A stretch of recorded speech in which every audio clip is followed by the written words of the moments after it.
Mardi 24 mai. Lecture du livre des Actes des Apôtres, chapitre 16, versets 22 à 34. En ces jours-là, dans la ville de Philippe, la foule se déchaîna contre Paul et Silas. Les magistrats ordonnèrent de leur arracher les vêtements pour leur donner la bastonnade. Après les avoir roués de coups, on les jeta en prison en donnant au geôlier la consigne de les surveiller de près. Pour appliquer cette consigne, il les mit tout au fond de la prison, avec les pieds coincés dans des blocs de bois. Vers le milieu de la nuit, Paul et Silas priaient et chantaient les louanges de Dieu, et les autres détenus les écoutaient. Tout à coup, il y eut un violent tremblement de terre qui secoua les fondations de la prison. À l'instant même, toutes les portes s'ouvrirent et les liens de tous les détenus se détachèrent. Le geôlier, tiré de son sommeil, vit que les portes de la prison étaient ouvertes. Croyant que les détenus s'étaient évadés, il dégaina son épée et il était sur le point de se donner la mort. Mais Paul se mit à crier d'une voix forte : « Ne va pas te faire de mal, nous sommes tous là. » Ayant réclamé de la lumière, le geôlier se précipita et tout tremblant se jeta aux pieds de Paul et de Silas.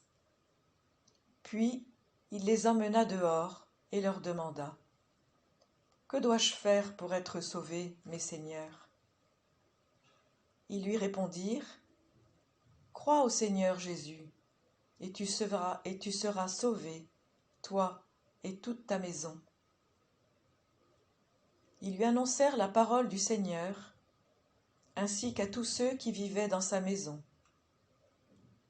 À l'heure même, en pleine nuit, le geôlier les emmena pour laver leurs plaies. Aussitôt, il reçut le baptême avec tous les siens.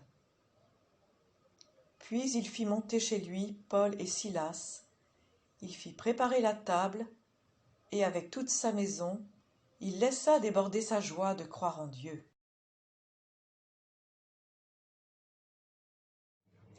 Shalom, chers frères et sœurs.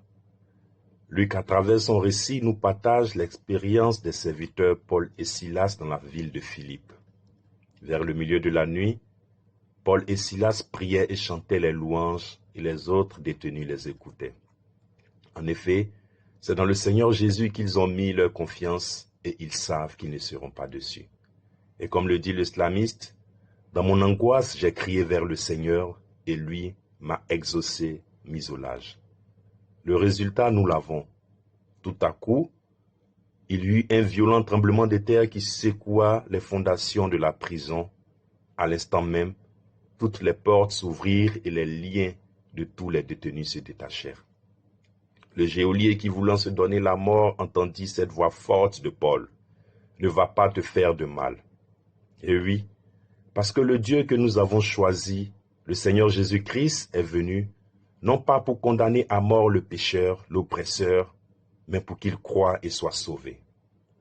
Le Seigneur lui tend la main à travers son apôtre. C'est au tour du geôlier de savoir la saisir. Que dois-je faire pour être sauvé? La réponse de Paul et Silas ne se fait pas attendre.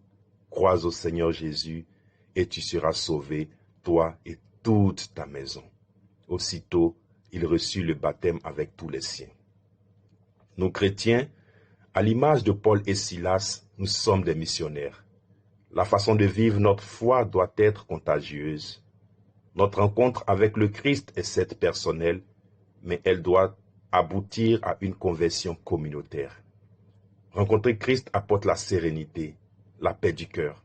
Cela rend heureux, et que nul ne soit heureux tout seul. Les difficultés, nous les rencontrerons. Cependant, devons-nous abandonner? Non. Le bras du Seigneur n'est pas trop court pour sauver, ni son oreille trop dure pour entendre. Donc, prions et louons le Seigneur avec foi comme Paul et Silas. il nous délivrera certainement et sûrement. Quand la volonté de Dieu doit s'accomplir, même les obstacles deviennent des avantages. Que Dieu nous garde dans son amour.